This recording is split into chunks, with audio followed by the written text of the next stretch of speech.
We have so many different career opportunities that are open to everyone, and there's no doubt something that they could fit into, and there's always opportunity to change in the future if that doesn't fit your exact thing you're going for. So for ROTC, this is my third year in that, and digital design kind of leads into that because it actually has helped me design some of the shirts and stuff that we wear, so like our jackets, logos, and stuff like that.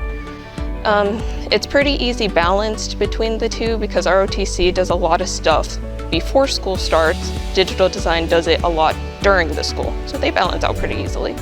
I was thinking more of art, but it's open to more photography, art, and anything, many fields. You learn a lot on like the computer editing, which helps you a lot. You make like logos. We learned how to make pens and t-shirts, pamphlets and stuff for like businesses. I plan to use this to shape my future because I plan to go into graphic design for video games.